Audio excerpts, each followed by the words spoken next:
How are we doing, everyone? Welcome to Russell Heritage Golf. Today we're talking about that sort of transitional area again. Transition is kind of like in the golf swing, like a lot of side-on sports, you don't necessarily have a definitive backswing to a definitive start to the downswing. The transition is kind of that illusion area where as you're kind of still swinging your arms up towards the top, your lower body would start to initiate what's happening on the way down. What I've been talking about as very much a priority recently on the channel is that you need to understand that in the backswing, you are basically trying to create a resistance on the upper part of the leg, and you're trying to understand the concept that you're turning your pelvis in towards the trail leg. Whilst doing that, you also need to find a way to stay centered. Now, what happens in the golf swing? You want to shift pressure, but you also want to keep your center of mass very balanced in between your feet. That's why I don't advocate that you're trying to consciously create lateral movement. And that's kind of what we're going to be talking a little bit about today. To get started, a good analogy would be a sprinter in the block. You know, they would use the block to push against. They don't kind of move over the block. That's kind of one of the first things to understand. So it's the same really when you do your golf swing. You want to stay centered with your kind of upper body rotation, but yes, you feel like you're pushing pressure down in towards the ground. Now, I think with golf, the hard thing to understand as opposed to maybe other side-on sports or other activities, think of a shot put thrower or even the sprinter. It makes sense to push pressure in towards the ground to push off. And it makes sense to kind of in the shot put to push into the ground to push off. In golf, effectively you're doing the same, but what you're going to do is you're going to push down to push down to push off.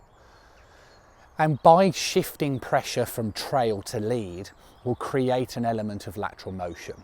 But at no point do you consciously, in my opinion, need to think that you should be moving.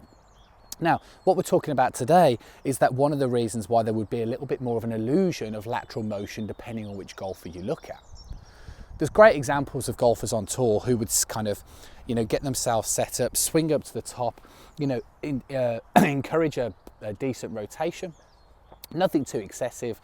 As they start to shift pressure, there'll be that little lateral motion, and then they would kind of pivot out of the way.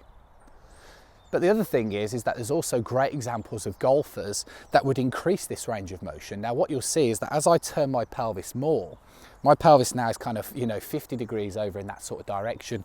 Upper part of the leg is at a lesser degree of rotation, which is important, as I talked about earlier, to get the correct load in the backswing.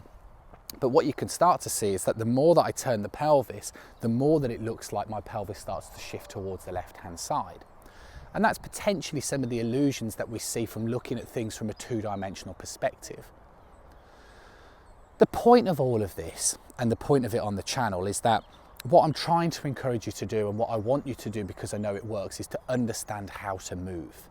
If you understand how to move, you're guaranteed to improve your game, because that's what we see consistently on the TV. They all swing differently, and some look up here and laid off, and some look more vertical and here and there, but they all move really well. See, with the kind of evidence that we see from the 4D kind of biomechanical equipment, and what we also see now from things like force plate data, is that we know how well the pros use the ground. And you're not going to use the ground that well if you kind of consciously are moving around, sliding from side to side. You have to understand that you need to put pressure down in towards the ground, not only in the backswing, but as we'll start to talk about, also eventually coming down in towards the transition.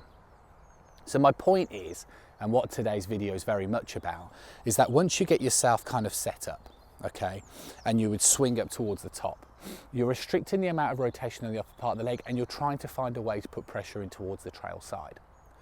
As I mentioned in the last video, this then gives you freedom to move this side back to square if there's no weight on it.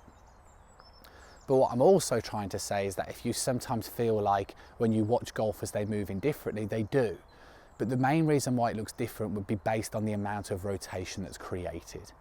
So the more that a golfer creates a bigger range of motion, then all of a sudden the lead hip will start to look like it moves more towards the lead left-hand side for me, or more towards the target. But effectively, you're still doing exactly the same thing, it's just going to look different. Your main priority, if you're uncertain as to what is best for you out of this video, is to go back to the wedge exercise. And for those that are unfamiliar with that, then basically it's like a doorstop. Look at some of the previous videos, and basically it's just an importance about understanding how things should feel.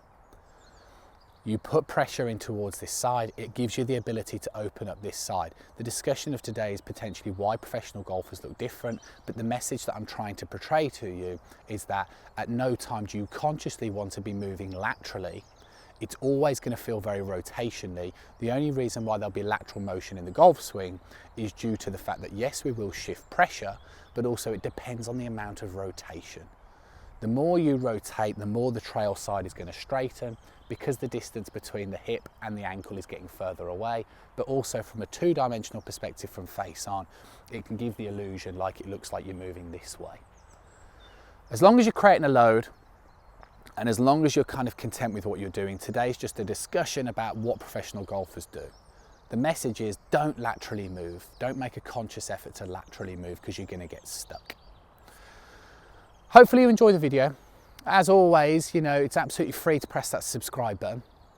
I also appreciate a thumbs up. And if you are going to press that subscribe button, then why not press the little bell icon, because that means that you'll receive notifications every time a new video comes out. It's also free to send swings into the channel, right? And if you have a look at those, it's quite interesting. You'll see from the annotations that I've put on there, on things like my Twitter and Instagram page, how many golfers struggle to understand the concept of moving correctly in the backswing position. If you don't understand how to do this and you don't do it correctly, then it's going to cause a knock-on effect in towards your downswing. And if you keep watching the content on the channel, hopefully you'll start to understand and get real clarity on what it is that you need to do to improve your golf. We'll catch up with you guys again soon.